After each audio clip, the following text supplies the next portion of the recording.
My dear students, మనం ఈరోజు group 2 మెయిన్స్కి సంబంధించి ఎకానమీలో యూనిట్ 2లో ఏ అంశాలు ఉన్నాయి, మనం ఏం చదవాలి అనేది ఈరోజు చూద్దాం. ఇంతకుముందు యూనిట్ 1 చూసాం. యూనిట్ 1 పెట్టాం మనం యూట్యూబ్లో వీడియో. ఒకవేళ అది ఎవరైనా చూడకపోతే అది చూసిన తర్వాత ఇది చూడండి. మనం ముందు ఒకసారి కానీ మనము అబ్జర్వ్ చేస్తే యూనిట్ 2 అనేది చాలా కీలకమైనటువంటి టాపిక్. ఎందుకు అంటే ఆర్థిక వ్యవస్థకు సంబంధించినటువంటి ఇంపార్టెంట్ టాపిక్స్ అన్నీ కూడా ఇందులోనే మెన్షన్ చేయడం జరిగింది. నా ఎక్స్పెక్టేషన్ ప్రకారం 75 మార్కుల్లో 20 నుంచి 25 బిట్లు ఈ యూనిట్ నుంచి రావడానికి అవకాశం ఉంది. ఎందుకంటే ఇది అంత ముఖ్యమైనటువంటి చాప్టర్. మొట్టమొదటిది ఏమన్నాడంటే మనీ అంటే ద్రవ్యము, banking, public finance and foreign trade. Money అంటే ద్రవ్యము, బ్యాంకింగు, అదేవిధంగా మూడవది ఏంటి, పబ్లిక్ ఫైనాన్స్ ప్రభుత్వ విత్తము, ఫారెన్ ట్రేడ్ అంతర్జాతీయ వ్యాపారము. ఈ 4 టాపిక్స్ అనేవి అర్థశాస్త్రంలో చాలా ఇంపార్టెంట్ అయినటువంటి టాపిక్స్. మొట్టమొదటి మనీ. మనీలో functions and measures of money supply అన్నాడు. Functions and measures of money supply. అయితే దీని గురించి మనీ సప్లై గురించి నేర్చుకునేటప్పుడు మనం కొంత ద్రవ్యం గురించి కూడా చూస్తాం. ఈ ద్రవ్యం గురించి చూసేటప్పుడు ద్రవ్యం అంటే ఏంటి, అసలు ద్రవ్యం ఎలా పరిణామక్రమం చెందింది, ద్రవ్యంలో రకాలేంటి, ద్రవ్యం యొక్క విధులు ఏంటి, ఇవన్నీ కూడా కంటెంట్లో భాగంగా కోర్ సబ్జెక్టులో భాగంగా చూస్తాం.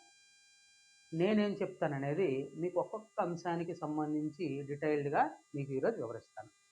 ముందు ఒకసారి యూనిట్ 2 అనేది ఒకసారి చూసేద్దాం. Next RBI, reserve bank of India functions, విధులు, monetary policy, credit control. Monetary policy అంటే ద్రవ్య విధానము, క్రెడిట్ కంట్రోల్ అంటే ఉన్నటువంటి ఆర్థిక వ్యవస్థలో ఉన్నటువంటి ద్రవ్యాన్ని ఏ విధంగా కంట్రోల్ చేస్తుంది, పెంచితే ఏ విధంగా పెంచుతుంది, తగ్గిస్తే ఏ విధంగా తగ్గిస్తుంది అనేది దీని కింద వస్తుంది. మూడోది ఏంటంటే ఇండియన్ బ్యాంకింగ్, భారత బ్యాంకింగ్ వ్యవస్థ స్ట్రక్చర్ ఎలా ఉంది, బ్యాంకింగ్ వ్యవస్థ ఎలా ఉంది అంటే ఏ బ్యాంకులు ఉన్నాయి, కమర్షియల్ బ్యాంక్స్, పబ్లిక్ బ్యాంక్స్ అంటే ప్రభుత్వ బ్యాంకులు, అదేవిధంగా regional rural banks, cooperative banks, ఇవన్నీ స్ట్రక్చర్లో చూస్తాం. డెవలప్మెంట్ అండ్ రిఫార్మ్స్ ఎలా డెవలప్ చెందింది, మొట్టమొదటి ఏ బ్యాంకులు ఉండేవి, తర్వాత ఏ బ్యాంకులు ఏర్పడ్డాయి, తర్వాత ఏ విధంగా వచ్చింది, ఈ బ్యాంకింగ్ వ్యవస్థలో ఉన్నటువంటి సంస్కరణలు ఏమిటనేది అడిగాడు అనమాట. అది చదువుతాం కంటెంట్లో భాగంగా. Inflation, causes and remedies. Inflation సంబంధించి ఇన్ఫ్లేషన్ గల కారణాలు ఏంటి, ధరలు పెరగడానికి, ఇన్ఫ్లేషన్ అంటే ధరల పెరుగుదల, ధరలు పెరగడానికి కారణాలు ఏంటి, దాన్ని ఎలా తగ్గిస్తారు, ఇన్ఫ్లేషన్ ఎలా తగ్గిస్తారు అనేది మనం చూస్తే అది మనం ఒక్కొక్కటి డిస్కస్ చేసేటప్పుడు ఒకసారి డిస్కస్ చేద్దాం.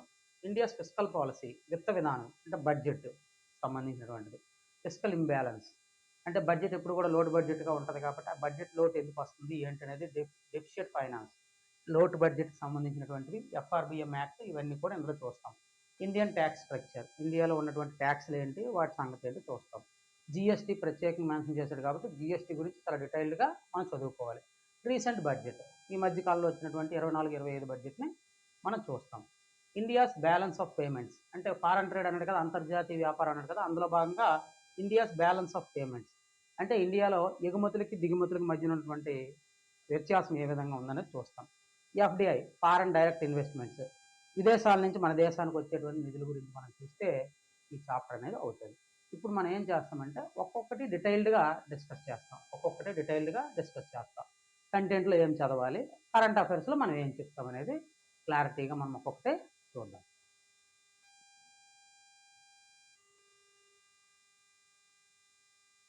Functions and measures of money సప్లైలో భాగంగా మనం మొదట ద్రవ్యం గురించి కంటెంట్లో చూస్తే ద్రవ్యం గురించి చర్చించుకుంటూ ద్రవ్యం ఎలా పరిణామక్రమం చెందింది, ద్రవ్యం యొక్క విధులు ఏంటి, ద్రవ్యం యొక్క విధులు ఏంటి, విలువల కొలమానం, దేన్నైనా ద్రవ్య రూపంలో కొలుస్తారు. వినిమయ మాధ్యమం, ఏవైనా కొనాలన్నా అమ్మాలన్నా ద్రవ్యంతో జరుగుతుంది. అదేవిధంగా స్టోర్ ఆఫ్ వాల్యూ అంటాం, విలువల నిధి అంటే దాన్ని దాచుకోవచ్చు, మనం భవిష్యత్ అవసరాల కోసం దాచుకోవచ్చు. ఇవన్నీ కూడా ద్రవ్యం యొక్క విధులు. ద్రవ్యం యొక్క నిర్వచనాలు, ద్రవ్యం యొక్క నిర్వచనాల గురించి కానీ మనం చూస్తే చాలామంది చాలా నిర్వచనాలు ఇచ్చారు. సింపుల్గా ఏంటంటే వినిమయ మాధ్యమంగా అందరూ అంగీకరించేదే ద్రవ్యము. అదేవిధంగా ద్రవ్యంలో రకాలు చాలా ఉన్నాయి. చట్టబద్ధ ద్రవ్యము, చట్టబద్ధం కాని ద్రవ్యము, ఐచ్ఛిక ద్రవ్యము, representative money, convertible money, unconvertible money, ఇవన్నీ కూడా మన ద్రవ్యం యొక్క రకాల వర్గీకరణలో చూస్తాం. మనీ సప్లైకి సంబంధించి వస్తే, ద్రవ్య సప్లైకి సంబంధించి వస్తే ద్రవ్య సప్లై నిర్వచనాలు కూడా మనం చూస్తాం. ద్రవ్య సప్లై అంటే ఏంటి, ద్రవ్య సప్లై అంటే ఏంటి, ఖర్చు పెట్టడానికి ప్రజల దగ్గర రెడీగా ఉన్నటువంటి మనీనే ద్రవ్య సప్లై అని అంటారు. దీనిలో భాగంగా మనం కంటెంట్లో M1, M2, M3, M4 కూడా చూస్తాం. అదేవిధంగా కొత్తగా వచ్చినట్లయితే M1, M2, M3, M4 రద్దు చేశారు. L1, L2, L3లు చూస్తాం మనీలో. అది మనం కంటెంట్ పరంగా చూసేటువంటి అంశాలు. అయితే మరి మనం అప్డేటెడ్ ఎకానమీ, కరెంట్ ఎకానమీ అనకూడదు. కరెంట్ ఎకానమీ అంటే నేనేం కరెంట్ అఫైర్స్ టీచర్ని కాదు. Updated economy. ఇందులో అప్పుడు ఉన్నటువంటి వాటికన్నా ఇంచుమించు 4-5 సంవత్సరాల నుంచి ఎటువంటి అప్డేట్స్ వస్తున్నాయి, 4-5 సంవత్సరాల నుంచి ఎకానమీలో వస్తున్నటువంటి మార్పులు ఏంటి అనేది చెప్తాను నేను. అంతేగాని కరెంట్ ఎకానమీ అంటే కరెంట్ అఫైర్స్ టీచర్ లాగా ఈ వారం ఏమొచ్చింది, నెక్స్ట్ వారం ఏమొచ్చింది, నెక్స్ట్ వారం ఏమొచ్చింది నేను చెప్పను. మొత్తం ఎకానమీలో ఎటువంటి మార్పు వచ్చింది అనేది చెప్తారనమాట. కాబట్టి మీరు అప్డేటెడ్ ఎకానమీ అని అనుకోవాలి, అంతేగాని కరెంట్ ఎకానమీ కాదు. అప్డేటెడ్ ఎకానమీలో మనం ఏం చూస్తామంటే CDR, currency deposit ratio, RDR, reserve deposit ratio, liquidity trap అంటే ఏమిటి, పారాడాక్స్ ఆఫ్ థ్రిఫ్ట్ అంటే ఏమిటి, central bank digital currency e rupee ఎలా వచ్చింది, ఇప్పుడు ప్రస్తుతం ఎలా ఉంది, ఏంటి సంగతి, క్రిప్టో కరెన్సీ. ఇవే కాదు చాలా అంశాలు, ఇంచుమించు మరో 10 అంశాలు ఎన్నో అందులో చెప్తాను. అవన్నీ రాయడం సాధ్యం కాక రాయట్లేదు. చాలా అంశాలు తెలుసుకోవాలి. మీకు ప్రస్తుతం వస్తున్నటువంటి ప్యాటర్న్ అనేది ఇందులో నుంచి ఎక్కువ బిట్లు వస్తున్నాయి తప్ప ఈ యొక్క M1, M2 అంటే ఏమిటి, M3 అంటే ఏమిటి, దాని నిర్వచనం ఏంటి, విధులు ఏంటి అనేది చాలా తక్కువ బిట్లు అడుగుతున్నాడు. అంటే ఇంతకుముందు ఇది 70% అప్డేటెడ్ ఎకానమీ 30% ఉంటే ఇప్పుడు అప్డేటెడ్ ఎకానమీ 80%, కంటెంట్ అనేది 20% వచ్చింది. అంటే మీరు ఎక్కువ దృష్టి పెట్టవలసింది వీటి మీద అనమాట. ఇవన్నీ మీకు డీటెయిల్డ్గా నేను చెప్తాను. అవన్నీ డీటెయిల్డ్గా నేర్చుకున్న రోజు నాడు గ్రూప్ 2 మెయిన్స్కి సంబంధించి మీరు బాగా పేపర్ని అటెంప్ట్ చేయగలరు. అంతేగాని మార్కెట్లో దొరికినటువంటి కంటెంట్లు ఎన్నిసార్లు చదువుకెళ్ళినా ప్రతి బుక్లోనే అవే ఉంటాయి. ఇప్పుడు ఏం చేస్తారంటే ప్యాటర్న్ మారింది కాబట్టి దీనికి ఒక 2 కరెంట్ ఈవెంట్స్ని యాడ్ చేసి మళ్ళీ కొత్త పుస్తకాలు అమ్ముతారు మీకు. మళ్ళీ మీరు ఆ కొత్త పుస్తకాలు కొనుక్కొని మళ్ళీ ఇదే చదువుతారు. అందులో ఒక 2 కరెంట్ ఈవెంట్స్ ఉంటాయి. కానీ ఓన్లీ మనీ సప్లైకి సంబంధించి మనం ఒక 10 నుండి 15 వరకు కూడా అప్డేట్స్ మనం చెప్పుకుంటాం. ఇది ద్రవ్యానికి సంబంధించినటువంటి సమాచారం. తరువాత మనం చూస్తే రిజర్వ్ బ్యాంక్ ఆఫ్ ఇండియా, దానికి సంబంధించి మనం చూద్దాం. ఇప్పుడు మనం రెండో టాపిక్ అయినటువంటి ఆర్బీఐ గురించి కానీ తీసుకుంటే ఆర్బీఐకి సంబంధించి ఏమన్నాడంటే ఆర్బీఐ విధులు, ద్రవ్య విధానం, పరపతి నియంత్రణ, ఇవి మీరు కంటెంట్లో చూస్తారు. ఆర్బీఐ విధుల్లో కరెన్సీ ముద్రణ, బ్యాంకులకు బ్యాంకు, అదేవిధంగా విదేశీ నిధులను సంరక్షిస్తుంది, ఇవన్నీ కూడా విధుల్లో చూస్తారు. ద్రవ్య విధానానికి సంబంధించి repo rate, reverse repo rate, పరపతి నియంత్రణలు, repo rate, reverse repo rate, CRR, SLR ఇవి ఎలా పనిచేస్తాయి ఏంటి అనేది 4 కంటెంట్లు చూస్తారు. అయితే అప్డేటెడ్ ఎకానమీలో నేను ఏం చెప్తానంటే ఆర్బీఐ బ్యాంకింగ్ అంబుడ్స్మన్ స్కీమ్ అంటే ఏంటి, surplus fund transfer to government, RBI దగ్గర ఉన్నటువంటి నిధులను ప్రభుత్వానికి ఏ విధంగా ఇస్తుంది, ఎంత ఇవ్వాలి, ఏ యాక్ట్ ప్రకారం ఇవ్వాలి అనేది చూస్తాం. RBI consumer confidence survey, consolidated sinking fund, Daksha అనేటువంటి ఒక ప్లాట్ఫామ్, అంటే మొత్తం బ్యాంకులన్నింటినీ కూడా మానిటర్ చేసేటువంటి ఒక సాఫ్ట్వేర్, అది management system, direct monetization of deficit, deposit insurance and credit guarantee corporation, దాని సంగతి money mobile assisted note identifier, DPI digital payment index, ఇంకా చాలా ఉన్నాయి ఇందులో. జస్ట్ మీకు ఏంటంటే అవగాహన కోసం మాత్రం రాశాను. ఇంచుమించు ఇందులో ఒక 20 టాపిక్స్ వరకు మనం అప్డేటెడ్ ఎకానమీ చూస్తాం. కాబట్టి ఈ విధంగా ఆర్బీఐని మనం చూస్తాం. అంతే తప్ప ఆర్బీఐ విధులు, పరపతి నియంత్రణ, ద్రవ్య విధానం, రెపో రేటు పెంచితే ద్రవ్యోల్బణం తగ్గుతుంది, సిఆర్ఆర్ పెంచితే ద్రవ్యోల్బణం తగ్గుతుంది, ఇవి మాత్రమే చదువుకుంటే మాత్రం ప్రస్తుతం ఉన్నటువంటి పరిస్థితుల్లో మీరు ప్రశ్నలు ఆన్సర్ చేయడం అనేది చాలా కష్టతరంగా ఉంది. కాబట్టి అప్డేటెడ్ ఎకానమీ అనేది ఒక సబ్జెక్టుగా మీరు నేర్చుకోవాలి.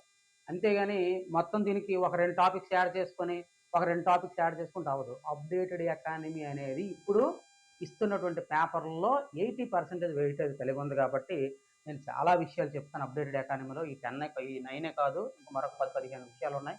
అయితే అవన్నీ రాయటం సాధ్యం కాక నేను రాయలేదు. వాటిలన్నిటిని కూడా నేను మెన్షన్ చేసుకొని వస్తాను. థర్డ్ టాపిక్ బ్యాంకింగ్కి సంబంధించి ఏంటో చూద్దాం.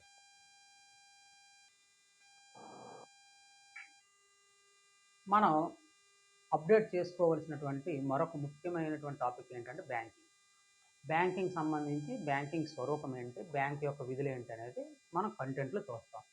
అదే కరెంట్ లేదా అప్డేటెడ్ ఎకానమీకి వచ్చేసరికి చాలా విషయాలు ఉన్నాయి అందులో. ఇంచుమించు మీకు ఇక్కడ నేను రాసిన తక్కువ కానీ నేను చాలా విషయాలు అప్డేట్ చేస్తాను. ఎందుకంటే ఇందులో నుంచి ఎక్కువ బిట్లు మనకి అప్డేటెడ్ ఎకానమీలో వస్తున్నాయి అనమాట.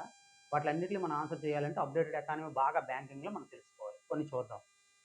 నాన్ పర్ఫార్మింగ్ అసెట్స్ ఎన్పిఏల గురించి, CR capital adequacy ratio, LCR liquidity coverage ratio, banking stability index, DSIBs domestic systematically important banks, transition from LIBOR అంటే London inter bank offer rate, SWIFT society for world wide inter bank financial telecommunication, 81 bonds, sand box, prompt corrective action గురించి, insolvency and bankruptcy code గురించి, lazy banking అంటే ఏం లేదు. Lazy banking అంటే బ్యాంకులు ఎప్పుడైతే loans ఇవ్వడం తగ్గిస్తాయో దాన్ని లేజీ బ్యాంకింగ్ అని అంటారు. ఈ విధంగా అన్ని విషయాల గురించి మనం చేస్తాం. ఈ 12 కాదు, చాలా విషయాలు ఉన్నాయి. మరొక 15-20 విషయాలు ఉన్నాయి, అన్నీ చెప్పుకుందాం. పేమెంట్ సిస్టమ్కి సంబంధించి చాలా ఇంపార్టెంట్. ఇప్పుడు ప్రజెంట్ ఎక్కువ అడుగుతున్నాడు. భీమ్ గురించి, యూపీఐ లిమిట్ అంటే ఎంత లిమిట్ ఉంది ఇప్పుడు యూపీఐకి, 2.0లో ఏంటంటే చేంజెస్ చేశారు, క్యూఆర్ కోడ్ స్కానింగ్ ఇవన్నీ తీసుకొచ్చారు. 123 పే, యూపీఐ 123 పే అంటే ఏంటంటే ఇప్పుడు యూపీఐ యాప్ అనేది ఎక్కువగా స్మార్ట్ ఫోన్స్లో ఉపయోగిస్తుంది. కానీ టచ్ ఫోన్ కాకుండా మామూలు ఫీచర్డ్ ఫోన్స్ అంటారు, ఏమంటారు, కీప్యాడ్ ఉన్నటువంటి ఫోన్లో కూడా యూపీఐ వాడుకోవడానికి అనుగుణంగా 123 పేని తీసుకొచ్చారు. నెట్ కనెక్షన్ అక్కర్లేదు, కనెక్షన్ లేకుండానే ట్రాన్సాక్షన్ చేయొచ్చు. అది 123 పే. లైట్, యూపీఐ లైట్ తెలుసు మనకి, పిన్ నెంబర్ కొట్టకుండానే మనం ట్రాన్సాక్షన్ చేయొచ్చు. భీమ్ app, Bharat bill pay, Aadhaar enabled payments, Aadhaar తోటే పేమెంట్స్ ఇవ్వడం అనేది, e rupee, IMPS immediate payment services, ఇవన్నీ అప్డేటెడ్గా అందులో వస్తున్న పేమెంట్ సిస్టంలో వస్తున్నటువంటి అప్డేటెడ్ విషయాలన్నీ కూడా మనం బ్యాంకింగ్ సిస్టంలో తెలుసుకుంటాం.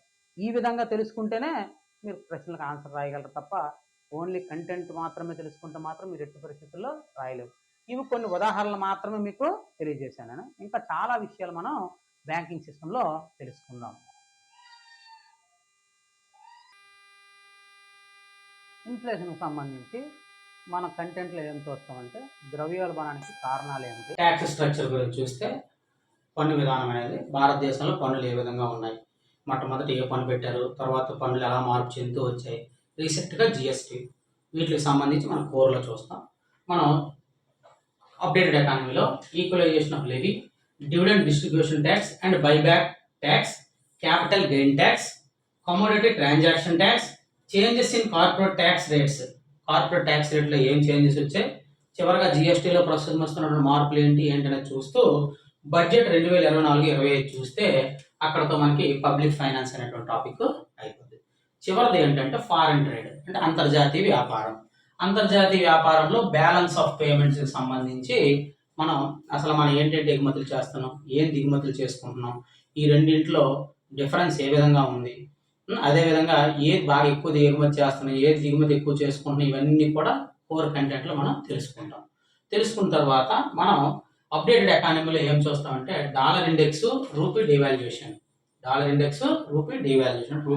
రూపాయిలో విలువ తగ్గింపు, currency war, currency manipulator, currency swap agreement, early harvest package, Nirvik scheme, tariff rate quota, global value chain, trade barometer index, international trade settlements in rupee.